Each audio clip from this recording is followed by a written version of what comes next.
Happy New Year, everyone. It's 2021, and we're back to recap and review Cobra Kai Season 3.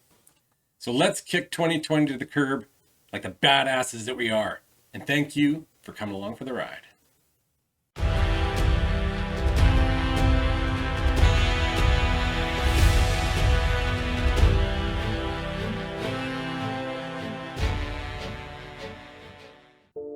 Season 3 picks up 2 weeks after the big school brawl from the end of last season, with many of the characters affected by the outcome of the fight. Sam is suffering from PTSD, Robbie's on the run, Miguel is in the hospital, and the community is rattled from the extreme violence committed by the rival dojos.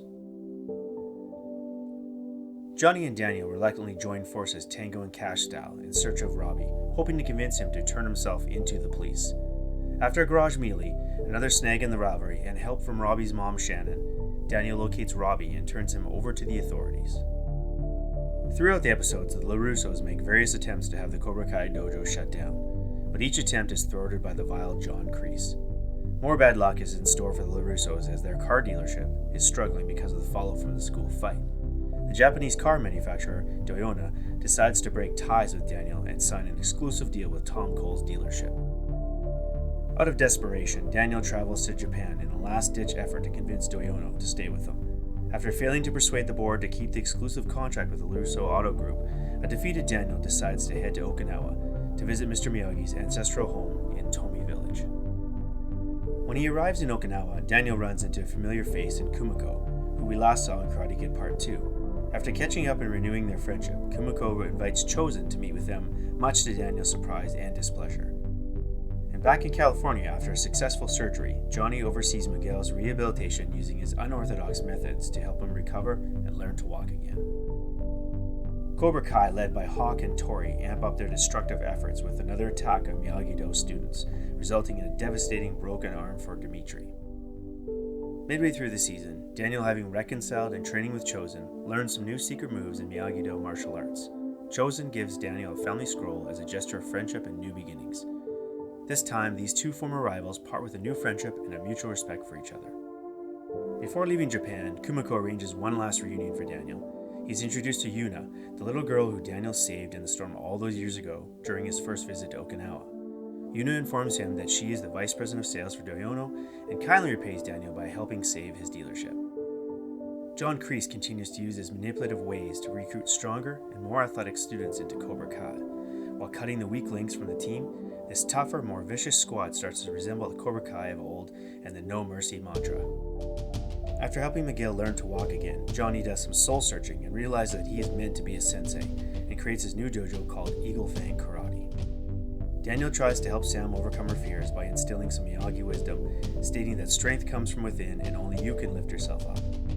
With all three dojos vying to become the top dojo, they all find out that the city council has removed the permit for the under-18 All Valley Karate Tournament.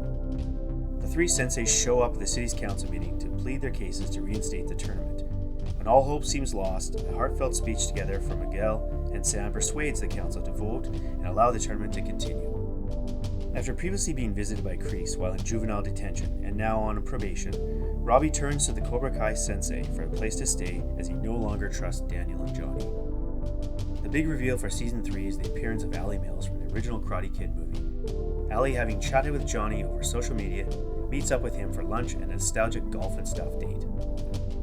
Sam and Miguel, after their city council speech, rekindle the relationship further and decide an alliance between Miyagi-Do and Fang Karate is the only way to defeat Cobra Kai once and for all. Allie, Daniel, and Johnny fittingly have an unexpected reunion at the Encino Oaks Country Club at the annual Christmas party. During the evening, Allie mediates between the two rivals, informing them that they have more in common with each other than they realize.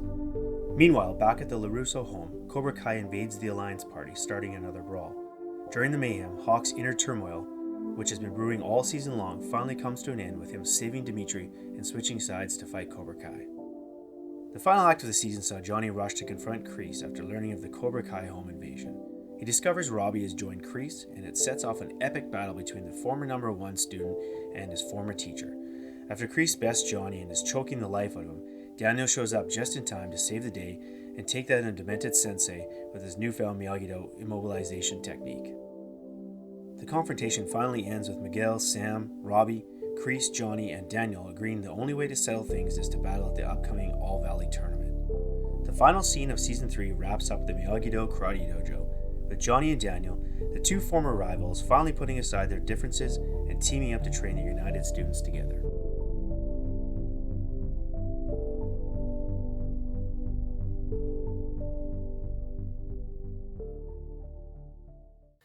All right, so now that we've binge watched season 3, like everybody else in the world, your thoughts on the overall season? Well, we picked up where we left off from Season 2, Miguel falling over the railing and in the hospital. I thought it was a great season. Lots of action, lots of dramatic moments. It flowed. Obviously, we had 10 episodes again, like we were in the other 2 previous seasons. And I just thought the flow it set up an overall arcing part of the story, right? Yeah, I found that the action was a little lighter than it was in the previous seasons, till the end of the season anyway. There was a lot more story driven, and just developing the overall arc where they're going with everything, and just did a better job of kind of steering us where they want us to go. What about there's some points other people were saying it was more violent than the other 2 seasons, like the fight scenes and whatnot. I kind of felt that it was a little bit more violence. I absolutely thought that the actual physical confrontation that was in this season was a little bit grittier, a little bit more intense. There was intent with all the physical action. Oh, absolutely. There was a intent to hurt, intent to finish things. It was definitely wasn't like you're fighting in a tournament where you're scoring points. It was eye for an eye, blood for blood, that kind of stuff. And I think that was. It was. I guess I was a little bit shocked by it more so than the previous 2 seasons. Right? There's a couple crazy scenes from the other 2 seasons, but this was look, wow, this guy got his arm broken. Things like that. They're purposely trying to hurt somebody. I guess really that's. Well, and I think that it just was more of a natural progression in terms of if you don't have a resolution, it's just going to escalate. Yeah. So I think the violence will escalate, and I think it'll continue to escalate actually until there's some sort of resolution with Cobra Kai. Exactly.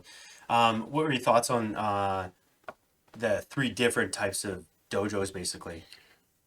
I kind of seen that coming a while back. I kind of had a feeling that Johnny would go his own way and start something on his own, but I also had the feeling that they would come together in the end. Yeah. You just knew it was inevitable that they were going to have to join forces to take Kreese down. Yeah, for sure. And I think that was, you could tell the story was driving towards it, right? We've had a couple moments where Johnny and Daniel look like they're going to be buddies, and then they're not. And then here we are, kind of the end of the season 3, we're sitting on a high note. They prolong the inevitable. Yeah. There's always something that kind of got in their way, just as they're about to kind of become friends. Something got in their way, something petty. Yeah. And that's been their history. So this season, greater evils brought them together. Oh, for sure. And I think the big thing was Allie Mills putting them together. That was a big thing. Elizabeth Shue making the appearance, and I kind of like that. Nice to see her. Yeah, it was. I wasn't sure where they were going to go with her story arc, but she was the driving force of bringing them together, and that was she was the catalyst for that. Absolutely. Yeah, it just kind of got them to think like, hey, you're not so different. You guys are the same guy, same problems, just enough. Different upbringings, different. Everybody has their backstory, and that's what they did a lot of this season with John Kreese as well. Oh, yeah. They are trying to, I wouldn't say necessarily make you empathize for sure, but to give you a sense of where he came from and why he is the way he is. Did you like that little flashbacks in the season? Oh, absolutely. And they did a good job of actually making you feel sorry for him or feel what he was feeling until a certain point. Yeah. And then it was almost like they flicked a switch and you could tell it was just, okay, this isn't a good guy anymore. Yeah, that's the John Kreese that we know. Yeah. And as you and I have said over the years, John Kreese is one of the best villains in cinema history, I think, personally. Yeah. We had discussed previously too that they've done a better job in this series. It's not the 80s style. Yeah. There's not black and white. This is good. This is evil. This shades of gray to everybody. Yeah. But in his case, it really truly is at this point. He's just evil. He is the big baddie, and he is one of the greatest baddies. Yes, it's like you said, black and white. Totally, that's what he is and always has been. and they kind of gave you that little backstory, and it kind of gave you. I liked it. You know, it was kind of cool, and I guess if you take the end of the season, the show, where we're going, I like it. I mean, he's setting us up for season 4, for sure. Anything else that stood out for you during the season? There's certain parts that were kind of obvious. There's things that stood out, like Hawk. You could see that that inner turmoil, things were bothering him throughout the season. Yeah. You could kind of see that the twist coming, that he was going to switch sides at some point, or at least question what he was doing and what Cobra Kai was stood for.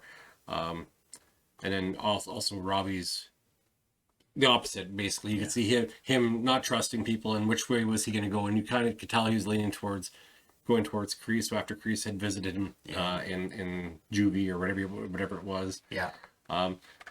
Those two kind of stood out, and we were kind of waiting to see what happened with them and see how they developed. Some of the surprises, how they characterized certain people. I like how actually what they did with Chosen, that they brought him back, and you expected bad blood, you expected that fight, that war, and he was a little bit of a disgruntled person, sort of. For sure. But at the same time, I think he was a much more honorable person, and that's what he was all about at this point in his life. Yeah.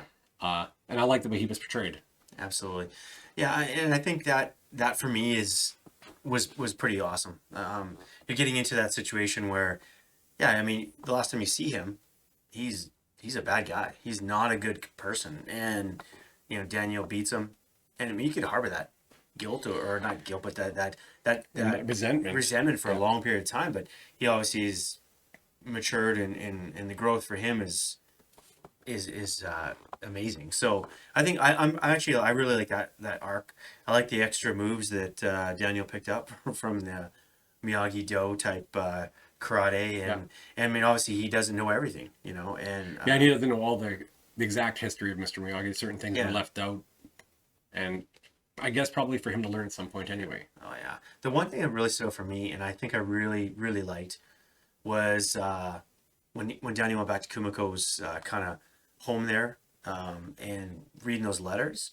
And that letter he wrote, Mr. Miyagi wrote to On his deathbed. Yeah, on his deathbed. I thought that was awesome. I just think that just gives you a little more further development, or kind of like what Mr. Miyagi's all about. It gives the show heart. It gives it emotion, feeling, bearing. These aren't just cookie cutter characters. That's right. And it lets you feel a little bit more for that character that we miss. Yeah.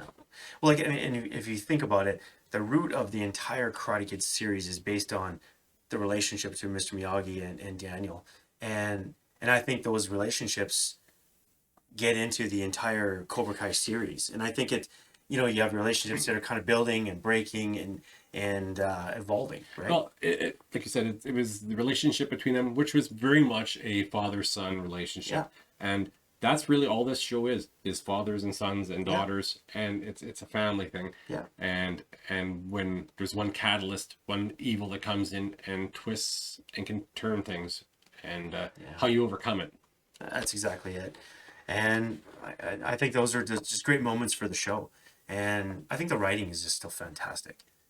You know, I mean, these guys obviously care about the Karate Kid kind of show, the universe. They're fans, and it makes for a great show. The writing is, from day one, from season 1, has what made it successful. It's different than the originals. Yeah. It's modern, but yet it's not politically correct. Yeah. I love that fact about it. I love Johnny. Oh yeah. Yeah. You go back in the day when you watched the movie, it was black and white back then. Yeah. And you cheered for the good guy, you hated the bad guy. Johnny makes me laugh too much to hate him. Oh, yeah. The stuff he says, it cracks me up. He's stuck in the 80s. He does not know anything about technology. But the funny thing is, there's guys out there like that. There are. Yeah. But few and far between. But yeah. Why don't I ever meet them? Yeah. Because I need someone like that to make me laugh. Because even though the character is so over the top with how much little he knows and how far behind in the times he is, it makes you care about him that much more. It does, yeah. It's a great way they portray him. Daniel, I've seen lots of people talk about how he's a whiny little whatever. And when you're a kid growing up watching this, you don't really see it as much. Like, maybe a little bit, but now it's like through the seasons, there's times where you're like, oh God, he is a whiner.